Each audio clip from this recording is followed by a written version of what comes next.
it was announced earlier. We are starting half an hour early, so we can end at half hour early, so everyone can info and rest to the next step. So please welcome Venerable Veeran.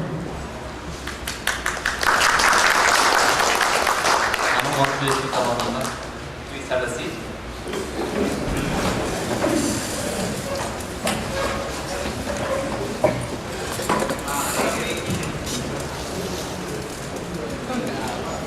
So please feel free to ask your questions. Does somebody have a question?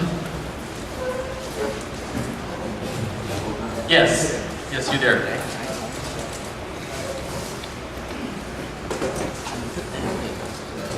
Hi.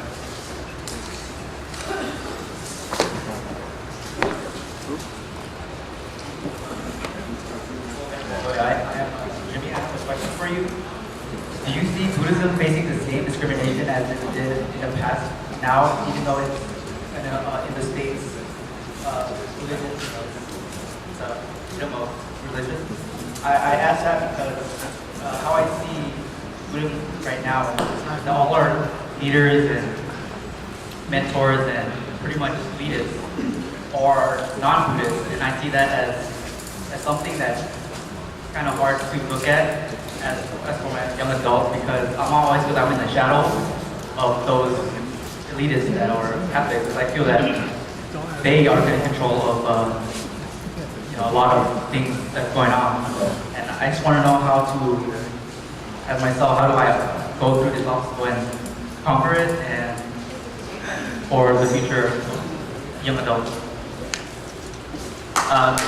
Yes, thank you for your question. So you're talking about in the Vietnamese community, outside of Vietnam, maybe, right? The exile community. Okay.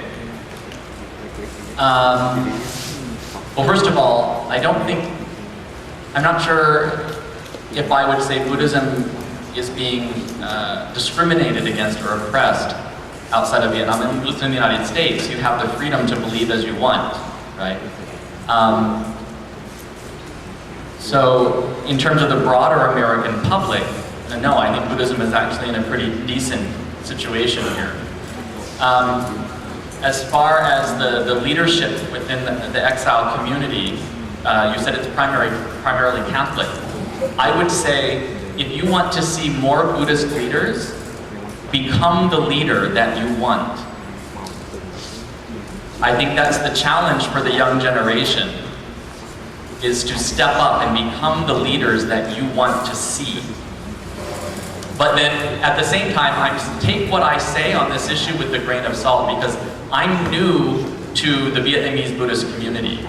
I did my ordination, my Bhikshu ordination at U Phật in San Gabriel 3 years ago, but I didn't move into the temple. I was overseas in South Korea and Nepal. I didn't move into the temple until a year ago. So I'm just learning about Buddhism in the Vietnamese community now. That's my opinion, but then I may not be the best person to ask that question of. But I would say become the leaders that you want to see. Yes. Yes, I'd like to also continue on with this question. I think what Jimmy was saying was, you're talking about presidential figures or those type of leaders. So to elaborate on his question, I think that in a way it's wouldn't it be a conflict for, like, as a Buddhist, let's say for Buddhist monk or beliefs, to pursue that type of leadership skills for the political arena, stuff like that? Would you think that that's maybe a conflict of interest or contradicting the beliefs of Buddhism? If your motivation in doing that kind of work, those kinds of activities, is to be of benefit to others, and you engage in that work without anger, without resentment, without hatred, and do so out of compassion, as I said, in order to benefit others, then it is still Dharma work. It's very much in line with the Dharma. But if people, whether in the Vietnamese community or not, in other communities in America, want to engage in that kind of work out of anger and hatred, or because they want power. They want, out of pride. Well, then it doesn't matter what the religion is, it's no good. Their activities are poisoned. Right? So I think the key thing, no matter what activities we engage in, the key thing is to do so with the proper motivation, which is always to be of benefit to others. A real leader is a servant. A real leader is a servant whose first and primary purpose is to mentor and teach others. Yes, thank you for your question. I have a question.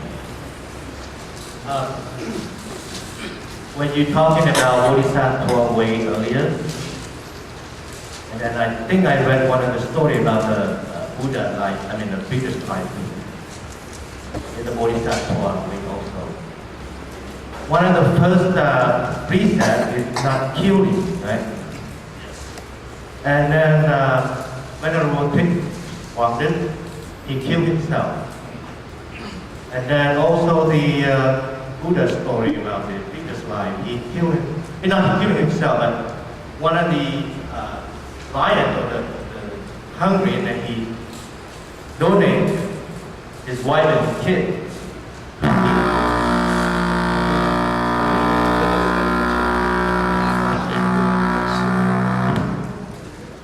Yeah, he donated his lion and his wife also to feed that lion or the tiger.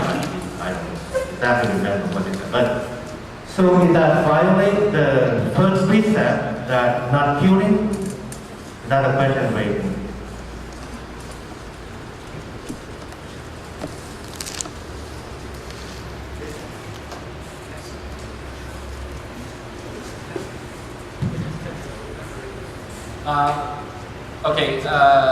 Actually, I think that story from the Jataka tales about the Buddha's previous life, he didn't donate his wife and child to the hungry tiger. It was, he donated his own body. Yeah, he donated his own body to feed that hungry tiger. And then there's the case of Venerable Taekwondo, who sacrificed his own life. There's a difference. So yes, there is a precept against killing, and suicide is bad. Someone who, out of depression, wants to commit suicide is creating the negative karma of murdering, even though they're murdering themselves, okay?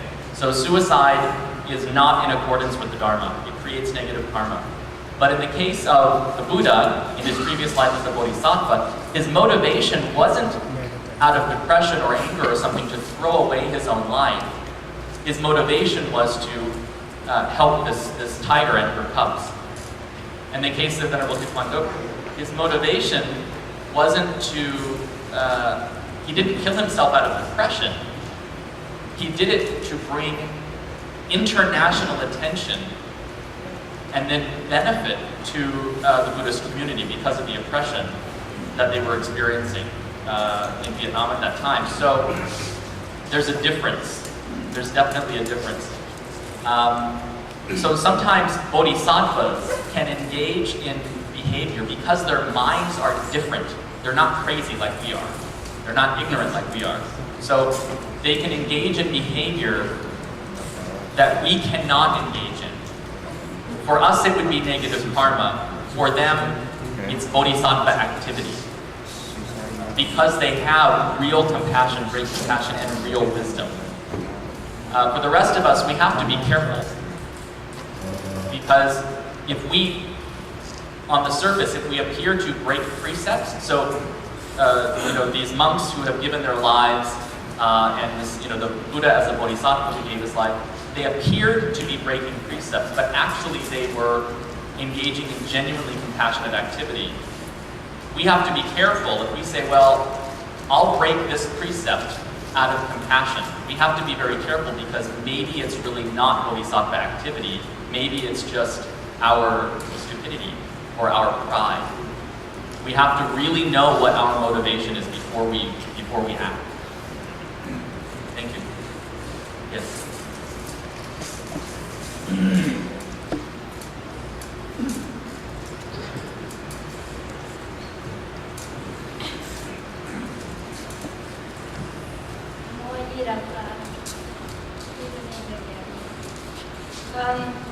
My question to you is, does Buddhists have a gender discrimination? If not, how come I always seen Buddhist monk always appears before the Buddhist monk ladies? Thank you. That's an interesting question. On Facebook, I'm part of a Buddhist, like a Western Buddhist monks and nuns group. And this is one of the questions that come up. What you're referring to are these 8, I've heard them called different things. The 8 severe rules is one thing that nuns have.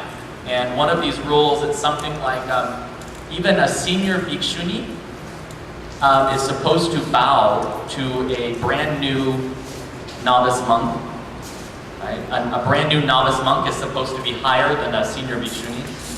I forget the rest of them. I've seen the list, but I forget the rest of them. But basically, this is in the monastic law, what we call the Vinaya, that nuns are lower than monks.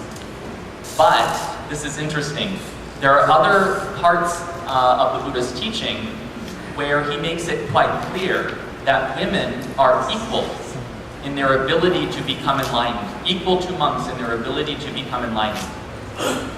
In the Theravada tradition, in which there was so much discrimination in centuries past that the bhikshuni ordination completely died out. There really aren't any bhikshunis in the Theravada tradition now.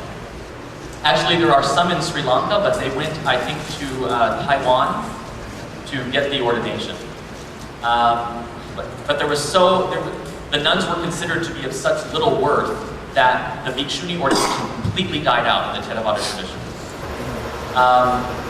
Despite that, though, they have a text called the Tedigatha, which means the stories of the elder nuns. And there are stories in there which make it quite clear that nuns were equal in their capacity to monks,